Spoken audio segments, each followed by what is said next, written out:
Sir, ano na po yung assessment natin ngayon sa ikalabing-apat na krisis natin dito sa Zamboanga? Kayang 14 na araw. Araw, labing-apat na araw po. Opo. Hala ko may 13 kasi yung crisis na hindi ko naman. Opo, opo. Patapos na malamang itong araw na to, lahat ng pangyayari dito. Siyempre pagkatapos yung tinatawag na clearing at saka mapping up. Gusto mo tingnan lahat ng mga pinanggalingan nila bago payagan ang ating mga mamamayan na makabalik sa kanilang mga tahanan. Kailangan masiguradong ligtas itong mga babalikan ng kung yung mga makakabalik pa sa kanilang tahanan ay ligtas. So, after yung military action to get the remnants, so, kailangan naman talaga natin mas-cover yung area para siguradong safe. Opo. Ang pangalawang tanong ko po, ano na po yung kalagayan dun sa monitoring ninyo kay Ustad Javier Malik, sir? Hindi ko pwedeng masabi sa nakatiyakan kung ano talaga kondisyon niya. Napakaraming reports, kasama na din yung disinformation. Pero ang pagkaintindi namin nandito pa sa lugar na to at talaga napapaligiran natin ang gusto. Okay, maraming salamat po. Nico Dizon, Inquirer. Good afternoon, Good sir. afternoon. Sir, aside from the hostages' safety, what were the other reasons why we had a prolonged military action? Well, actually, the primary reason and to a degree, it's almost the total reason. Plus, meron tayong mga reports sa mga citizens that were old, were frail, who couldn't leave their houses, who also parang we wanted to locate. So natin matcheck na ligtas rin sila at hindi madamay sa crossfire. Now, kung sigurado tayo na puro kalaban lang yung pupuntahan, na hindi makailangan mag-engage ang forces natin, meron mga standoff weapons like aircraft, like artillery that could have been used. But we have purposely withheld using the heavier stuff and to make it as surgical as possible to ensure the safety of our citizens caught in this crisis. Yes, sir. Sir, the peace agreement, the 1996 peace agreement, parang it's still at the heart of this conflict. Do you have any directives to OPAP how to really resolve this? Siguro, Nico, you can help me out, no? And I have to qualify the answer, no? Si Miswari is supposed to have said he wants another plebiscite and he wants a provisional government, no? Yung plebiscite, we've had two. One during my mother's term and the other one in 2001 on which provinces want to join the armed, no, or the autonomous region. In both instances, there are a total of 5 who have opted to join and the rest, his so-called 13, the 8 have refused to join. No. So, paano natin babalikan yun? Will a third plebiscite change that condition? No. If the end point for him to be satisfied is to get all 13 under a regional government of which he will head, how can I force that on anybody? No. So, babalik tayo dito, he had not just one plebiscite, he had 2 plebiscites. At the second one was after the enactment of Republic Act 1954, no? Which is the amended Organic Act. Pagbabasa natin yung batas niya, napakaganda na talaga yung sa degree of autonomy and everything else, no? And he's still not satisfied with that. So, ako ang posisyon niya, and again, I have to couch the answer in. Some people were saying, ito sinasabi niya. Hanggang ngayon, meron pang uncertainty kung ano talaga mga pronouncements niya. Parang puro mga kagustuhan ng Miswari at saka ng mga taong hindi niya nasasabi ng katotohanan ang gusto niyang pairalin. Pero sa ating sistema ng gobyerno, ang taong bayan na nagdidesisyon kung ano ang pupuntahan, anong gobyerno tatayo nila, ano ang kapangyarihan ng gobyerno, saan may saklaw, and all of that.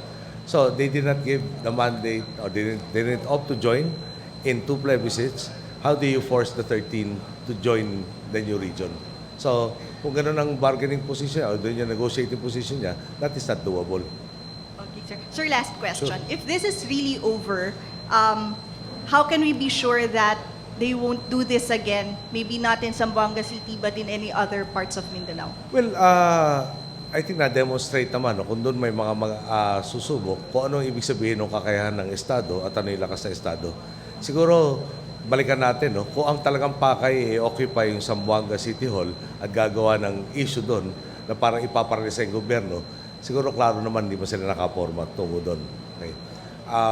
Nailipat natin ang mga tropang kailangan dito para ma-augment yung pwersang nandito na in a very rapid fashion. No? Hindi tayo na problema in terms of logistics to supply them. Siguro na-demonstrate na ng pamahalaan na sa datahan lakas ng kapulisan na kayang rumisponde anywhere. Pero siyempre, mas gugustuhin natin pag nagpo-forma pa lang, no, hindi na makaporma. Ngayon, siguro kung merong mga pagkukulang sa ngayon, talaga pinilit natin tingnan sila sa pinakamagandang pananaw na tila nagbago na yata ang kanilang attitude, no? At yun ang gusto natin malaman rin, bakit parang hindi natin napansin ng buo na mula sa dakdak ng dakdak, biglang gagawa ng ganitong sitwasyon na magbibigay sindak sa mga mamamayan. No? Pero other than that, no, ulitin natin, dumating yung personal dito, sagupaan kaagad sa coastline, sa dagat, no? Yung person dumating dito, hindi nakabuo, nagwatak-watak agad.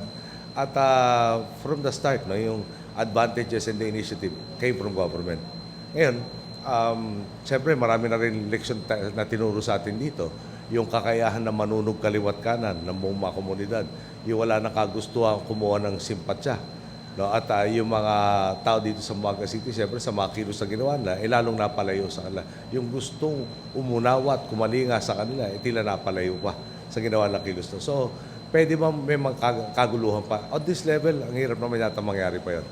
Pero kung sakasakali man, ready ang ating security forces to deal with it. Now, pwede ba mag-terrorist activities? Kung isang tao, dalawang tao, may matira doon, meron naman siguro. Kaya ba natin bantayan everywhere all the time? Siyempre, pwede makasingit. No? Tulad na nangyari sa Davao. Kanina sa news, Kenya at saka Iraq. Kenya, shopping mall raw ang tinira, napakarami sugatan. So, hindi ko naman mabibigay na absolute guarantee na never again. Pero, talaga nagbago na sitwasyon ngayon. Inuusig na rin natin si Miswari para managot dito. Meron tayong mga testigo na nag-uugnay sa kanya sa kaguluhan ditong diretsuhan. At may kaso ng hinahanda ang ating DOJ. Pati yung mga prosecutors kaya pinadagdagan nandito at nag-i-interview sa mga hostages amongst others para makadagdag ng mga ebidensya, no? Para sa pag-uusig doon sa mga matitira pang dapat usigin. Okay. Thank you, sir. Thank you. Last question from Sandra Guinaldo, JME7. Sandra, natin. Hi sir, related po dun sa question ni Nico. So, syempre po sa pananaw po nung mga MNLF rebels, hindi na pagbigyan po yung kahilingan nila, which is mapansin sila ng gobyerno. Sa mata po nila, yun po ang tingin nila. So, paano po yung assurance na hindi sila uulit-ulit kahit po malaglag man sa kamay ng gobyerno si Ustad Malik at makasuhan po si Nur Miswari? Hindi ako maka-agree doon sa hindi sila pinapansin. As you know, I think it was this week, no, na dapat nagtuloy yung pagpupulong sa Jakarta. Hindi naman umatras ang gobyerno doon sa usapan kasama sila. Yung pag napasok na natin itong bagong Organic Act, no, na inaasahan natin by 2015 in actuality na, hindi naman sila puwera rin sa development na mangyayari sa Mindanao at sa oportunidad. Pati na rin sa mga ipinangako noong 1996 at lampas pa doon, no, yung doon sa ano pangalan na gano'n?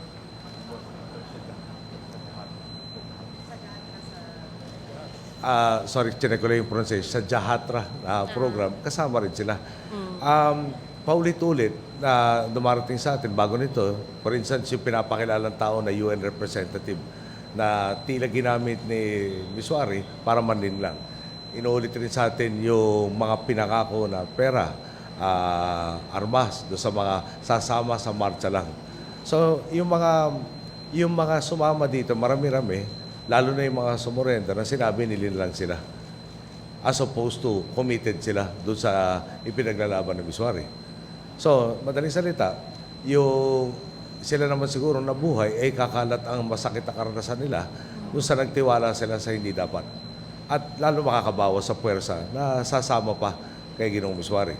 Pero having said that, no, siguro yung dating talagang pagkahaba-habang pasensya, pagkahaba-habang pananaw na subukan natin siyang kausapin, no, baka naman ay madaan natin sa mapayapang pag-uusap to, kailangan na rin naman siguro pakita na pag ikaw ay lumampas sa mga linya, ikaw ay lumabag sa mga batas, obligado kaming habulin ka at panagutin sa batas. Sir, one last po. Yung sa pananaw po na iba, ang magandang conclusion dito sa nangyayari ngayon ay kung malalaglag po sa kamay ng gobyerno si Ustads Javier Malik. So, ano po yung chances na mangyari nga po yan? At ito po ba yung dahilan kaya medyo natagalan po kayo dito sa Zamboanga? Yung nung umpisa, hindi natin maalis na merong pangamba ang maraming mamaya sa Zamboanga City. Nandun na rin yung sabihin nating mga ilang grupo na sumusubok mag-induce ng hostility between religious groups. Meron din yung mga, para may mga balita na nagsasabing may mga vigilante groups na nagtatayuan raw para bumawi. Siyempre, obligado tayo na resolbahin itong isyong to at hindi palalain. So, lahat nun, sabay-sabay nating tinalakay, pati na rin yung pagpapakita sa kanila ng potensyal na magandang mangyari dito. For instance, yung mga komunidad na naapektuhan dito, informal settlers, mukhang mailalagay natin ang karamihan, o kung hindi man lahat, dahil iba kailangan raw talaga sa tubig sila at pinag-aaralan pa paano pwedeng payagan tumira sa tubig dahil inalienable. Pero yung nakakarami, mapupunta sa mga bagong komunidad na talagang planado, kompleto yung sa facilities mula tubig, kuryente, eskwelahan, health center, mas maayos na mga komunidad. Hindi lang mapapaganda pa sila. So, ang sadya ko dito, nung nandun ako sa Maynila at nagre-report sa atin lahat, maski pa paano may pagka-remote control, maski pa paano may delay sa impormasyon na nangyari, ayaw natin magtagumpay yung mga taong gustong palalain pa yung sitwasyon. So, palagay ko, nandito ako, number one, dumamay sa ating mga kababayan sa Zamboanga City. Number two, ipakita ka na talagang tutok na tutok ang gobyerno at ang Estado at talagang dapat para magpahupa ng konti doon sa kaba ng iba. At manigurado rin na yung mga solusyon na mangyayari dito hindi panandalian lang sa ngayon pero pati na rin sa kinabukasan. Hindi may short-term solution na may long-term problem. Siguraduhin na kalinsunod ng long-term solution yung short-term solutions ngayon. Thank you po. Okay. Thank you. Okay. Thank you, Mr. President. At maraming salamat sa makasama sa media. Magandang hapon muli. Si George yata umahapon. George, George, kung may tanong umahapon ka, okay lang. Baka meron ka, George, okay lang.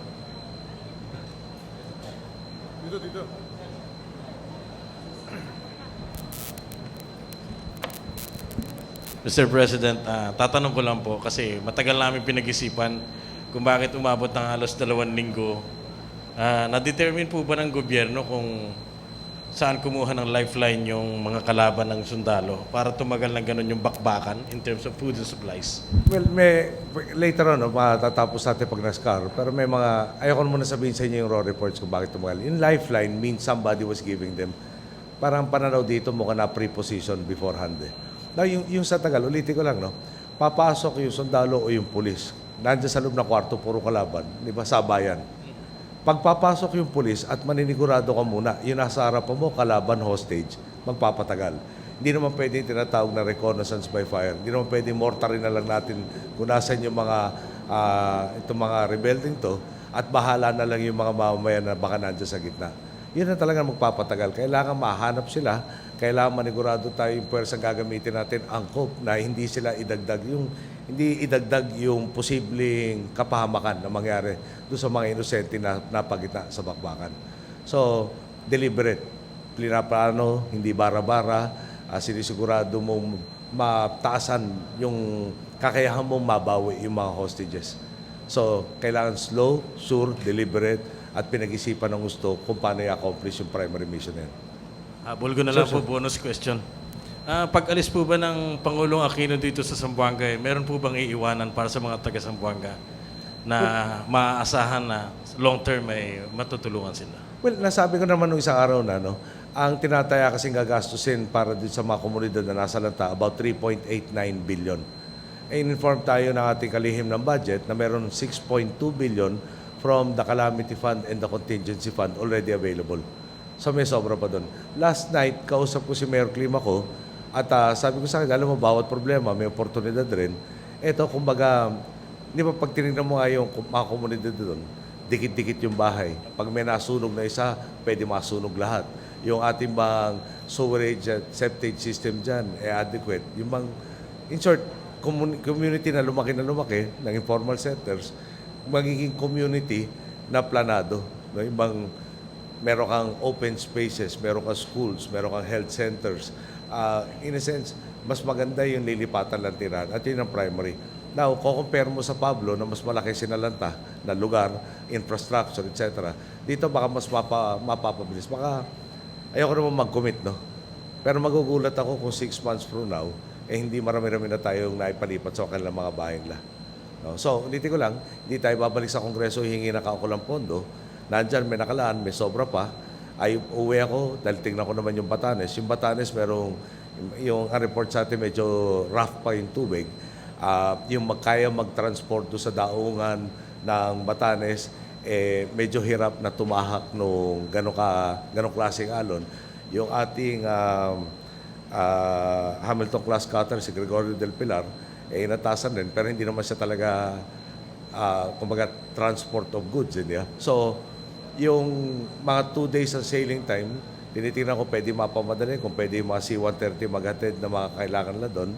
Kailangan natin tingnan naman yung sitwasyon sa Batanes na meron mga physical difficulties na kailangan i-overcome. So, dito, iwanan ko na in very good hands between the SND, the SILG, and the Secretary of Social Welfare and Development.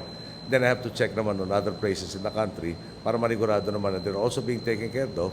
And lahat ng mga naantalang trabaho ko for the past week, for instance, yung Deputy Ombudsman, no, yung appointment na pinaalala sa atin ng Ombudsman na kailangan niya, lalo na nandito na sila sa stage doon sa PDAF ng preliminary investigation, kailangan niya katulong para mapamadali yung investigation, amongst other things.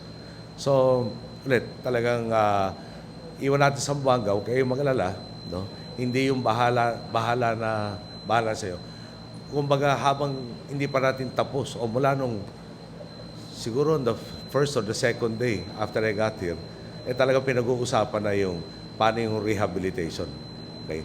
So, yung paano rehabilitation, ginagawa ang plano ngayon, tatapusin na yung mga detalye, pondo naghihintay lang ng plano na pagkakasundo ng lahat ng sektor, implementation na. Hindi yung plano after 6 months, implementation after a year or a year and a half. So, the next time I come back here, ay palagay ko naman ma-itemize ko na all the things that can be expected. Mr. President, tatapatin ko na po kayo. Kinukulit po ako ni Sandra Aguinaldo kung bakit daw kayo uwi. Sabi ko lang yung meron namang ibang mga bagay na kailangan ko rin tugunan. Ulit Ombudsman, may Deputy Ombudsman na kailangan i-appoint. There's a call for a meeting. Batanes, may difficulties to actually transport. Sarado yung airport by Kaap. So gagamitin natin ships. The ships medyo will have to traverse very rough waters. And then there's so many other things. Meron ako isang assistant, no, si Director Haber, who actually is the last person to look at papers before it gets to me. Yung mesa raw ho niya, tsaka yung mesa sa likod niya, yung mesa sa gilid niya, natakpan na raw sa dami ng mga dokumento. So these are appointments, for instance, in customs, and so many sundry items, no, na talaga in the bureaucracy of government at work. Now, very needed personnel like the Deputy Ombudsman has to be appointed. No? Presiding Justice of the Sandigan Bayan, I understand, also is part of what has to be tackled already. Maraming salamat po, Mr. President. Thank you. Thank you, George. At thank